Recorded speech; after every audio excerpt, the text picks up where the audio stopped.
Hello friends, welcome to Kavitha சமையலறை. இன்னைக்கு நம்ம பார்க்க போகிற ஸ்பெஷல் ரெசிபி நல்ல சுவையான அவரைப்பருப்பு சாதம். ஒரு அருமையான ஒன் பாட் மீல். டக்குன்னு ஒரு 10-15 நிமிஷத்தில் செஞ்சிடலாம். ரொம்ப நல்ல டேஸ்ட்டாக இருக்கும். இங்கே கொங்கு நாட்டு சைடு இந்த அரிசி பருப்பு சாதம்லாம் ரொம்ப ஃபெமிலியர் இல்லைங்களா? எல்லாரும் விரும்பி அடிக்கடி செய்கிற இந்த அரிசி பருப்பு சாதமோட ஒரு சிமிலர் வெர்சன் தான் இந்த அவரைப்பருப்பு சாதமும். எங்கள் அம்மா பாட்டியெல்லாம் அடிக்கடி செய்வாங்க. இது பச்சை அவரைப்பருப்பும் வச்சு செய்யலாம், காஞ்ச அவரைப்பருப்பு வச்சும் செய்யலாம். அதுவும் பர்டிகுலர்லி இந்த பச்சை அவரைப்பருப்பு மொச்சப்பருப்பு கிடைக்கிற சீசனில் இந்த அவரைப்பருப்பு சாதம் எங்கள் வீடுகளில் அடிக்கடி செய்வாங்க. ரொம்ப நல்லா இருக்குங்க. டக்குன்னு செஞ்சிடலாம். ரொம்ப நல்லா டேஸ்ட்டாக இருக்கும். எல்லாரும் என்ஜாய் பண்ணி சாப்பிடுவாங்க.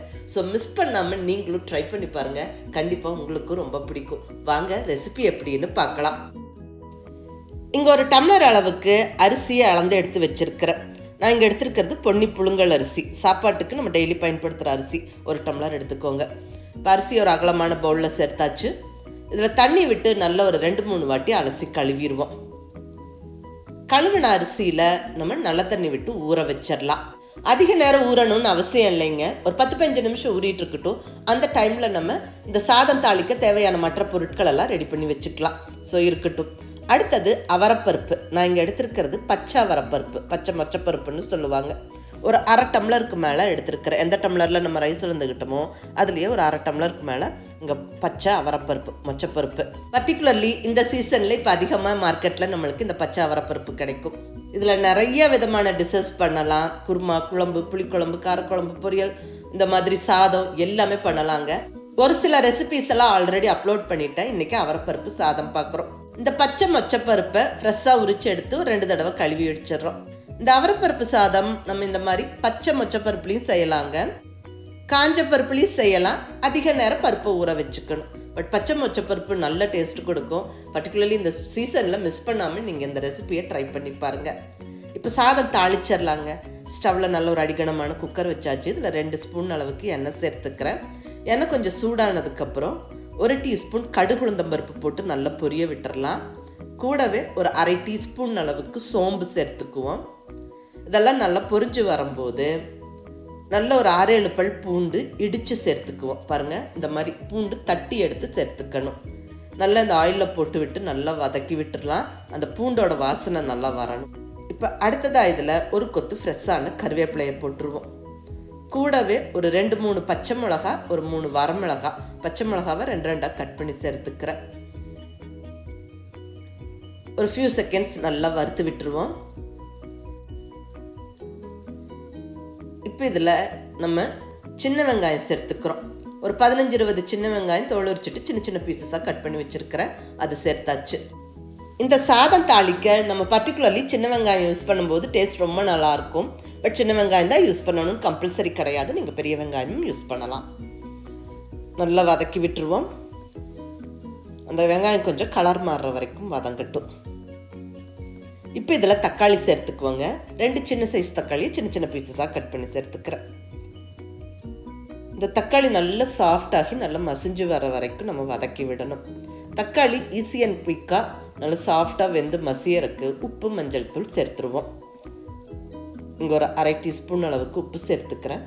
கூடவே ஒரு 1/4 டீஸ்பூன் அளவுக்கு மஞ்சள் பொடி. நல்லா ஒரு ஃபியூ செகண்ட்ஸ் வதக்கி விட்டுட்டு இப்போ இந்த குக்கரோட மூடியை எடுத்து மேலே வச்சு விட்டுருவோம். ரொம்ப டைட்டாக க்ளோஸ் பண்ண வேண்டாம், ஜஸ்ட் வச்சு விட்டுருங்க. இடையில ஒவ்வொரு வாட்டி எடுத்து கலந்து விட்டுருங்க. ஒரு 1-2 நிமிஷத்தில் நம்மளுக்கு நல்லா சாஃப்டாக மசிஞ்சிடும். பாருங்கள், தக்காளி நல்லா சாஃப்டாக மசிஞ்சிருச்சு. இப்போ இந்த ஸ்டேஜில் நம்ம சாம்பார் பொடி சேர்த்துக்கிறோம். 1 டீஸ்பூன் அளவுக்கு சாம்பார் பொடி. சாம்பார் பொடியில் நம்ம பெருங்காயம், வெந்தயம், சீரகம், மிளகுன்னு எல்லா ஸ்பைசஸுமே சேர்த்துருப்போம். வெறும் மிளகாத்தூள் சேர்க்கிறத விட சாம்பார் பொடி சேர்க்கும்போது டேஸ்ட் ரொம்ப தூக்கலாக இருக்கும். சாம்பார் பொடி சேர்த்து நல்ல ஒரு ஃபியூ செகண்ட்ஸ் வதக்கி விட்டுட்டு இப்போ நம்ம ரெடியாக வச்சுருக்கிற பச்சை அவரைப்பருப்பு சேர்த்துருவோம். பச்சை அவரைப்பருப்பு கம்ப்ளீட்டாக சேர்த்து விட்டு ஒரு 1 நிமிஷம் நல்லா வதக்கி விட்டுருங்க. இப்போ ரைஸ் வேக வைக்கிறதுக்கு நம்ம தண்ணி சேர்த்துக்கலாங்க. எந்த டம்ளரில் ரைஸ் அளந்து எடுத்துக்கிட்டோமோ அதே டம்ளரில் தண்ணியும் அளந்து எடுத்துக்கணும். நான் இங்கே 3 டம்ளர் அளவுக்கு தண்ணி சேர்த்துக்கிறேன். அதாவது 1 டம்ளர் அரிசி, ஒரு 1/2 டம்ளருக்கு மேலே மொச்சப்பருப்பு சேர்த்துருக்குறோம். ஸோ அது மொத்தமாக நல்லா வெந்து வர்றக்கு, நல்லா பக்குவமாக வெந்து வர்றக்கு 3 டம்ளர் தண்ணி சரியாக இருக்கும். ஸோ 3 டம்ளர் தண்ணி விட்டாச்சு. இப்போ தேவையான அளவு உப்பும் சேர்த்துருவோம். ஏற்கனவே தக்காளி வதக்கும் போது உப்பு சேர்த்துருக்குறோம், அது ஞாபகம் வச்சுட்டு மீதி உப்பு சேர்த்துருங்க. நல்லா ஒரு வாட்டி கலந்து விட்டு மூடி வச்சுருவோம். ஜஸ்ட் மேலால் அந்த குக்கர் மூடியை வச்சு விட்டுருங்க.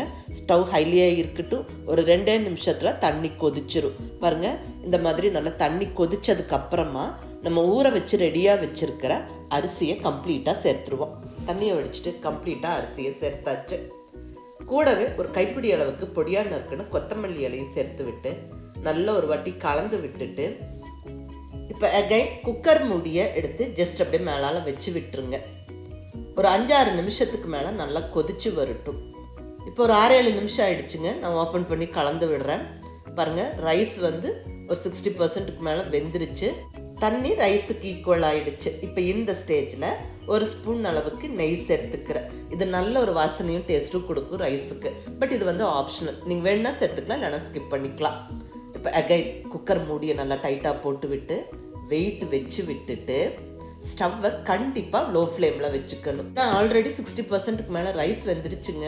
இனி மெதுவாக அடிப்பிடிக்காமல் ரைஸ் வெந்து வர்றதுக்கு நம்ம கண்டிப்பாக ஸ்டவ்வை லோ ஃப்ளேமில் வச்சுக்கிட்டு ஒரு விசில் வர்ற வரைக்கும் வெயிட் பண்ணுங்கள். விசில் வரலன்னா 10 நிமிஷத்தில் ஸ்டவ் ஆஃப் பண்ணிவிடுங்க. நல்ல விசில் வந்து அந்த ஸ்டீம் ப்ரெஷர்லாம் போனதுக்கப்புறம் இப்போ நம்ம குக்கரை ஓப்பன் பண்ணுறோம். நல்ல கமகமன்னு வாசனையோட அருமையான அவரைப்பருப்பு சாதம் ஜம்முன்னு ரெடி ஆயிடுச்சு. பாருங்கள், ரைஸ் நல்ல ஃப்ளஃபி அண்ட் சாஃப்டாக வெந்திருக்கு. கீழே அடிப்பிடிக்கல. உங்களுக்கு காமிக்கிறோம் பாருங்கள். நல்லா பக்காவாக ரைஸ் வந்து ரெடி ஆகிடுச்சு. அந்த அவரைப்பருப்பும் நல்ல சாஃப்டாக வெந்துருச்சு. இது ஒரு அருமையான 1 பாட் மீலுங்க. டக்குன்னு குயிக்காக பண்ணிடலாம். புதுசாக சமைக்க பழகிறவங்க கூட இந்த ரைஸை ஜம்முன்னு செஞ்சு அசத்திடலாம். நல்ல டேஸ்ட்டாக இருக்கும். பர்டிகுலர்லி பச்சை அவரைப்பருப்பு கிடைக்கிற இந்த சீசனில் இது ஒரு மஸ்ட் ட்ரை டிஷ்ஷுங்க. கண்டிப்பாக செஞ்சு பாருங்கள், எல்லோரும் விரும்பி சாப்பிடுவாங்க. நல்ல டேஸ்ட்டாக இருக்கும். காஞ்ச அவரைப்பருப்புலையும் செய்யலாங்க, பட் அது நல்லா கொஞ்சம் ஊற வச்சுட்டு அதுக்கப்புறம் செய்யணும். ஸோ இது ஒரு பக்காவான 1 பாட் மீல். புதுசாக சமைக்க பழகிறவங்க கூட ஜம்முன்னு செஞ்சு அசத்திடலாம். மிஸ் பண்ணாமல் ட்ரை பண்ணி பாருங்கள். இந்த அவரைப்பருப்பு சாதத்துக்கும் நல்ல ஒரு எலுமிச்சம்பழம் ஊறுகாவும் கூடவே அப்பளமும் வச்சுருக்கிறேன். ரொம்ப நல்ல காம்பினேஷன் இது. நீங்கள் எந்த பொரியல் வேணாலும் வைக்கலாம், ரொம்ப நல்லாயிருக்கும். நல்ல ஒரு ஹெல்த்தியான 1 பாட் மீல் இது. ஸோ செஞ்சு பார்த்துட்டு எப்படி இருந்ததுன்னு உங்கள் ஃபீட்பேக் சொல்லுங்கள். பிடிச்சிருந்தா லைக் பண்ணி, ஷேர் பண்ணி, கமெண்ட் பண்ணுங்கள். கவிதா சமையலறை சப்ஸ்கிரைப் பண்ணி என்னுடைய மற்ற ரெசிபீஸும் வீடியோஸும் பாருங்கள். தேங்க்யூ.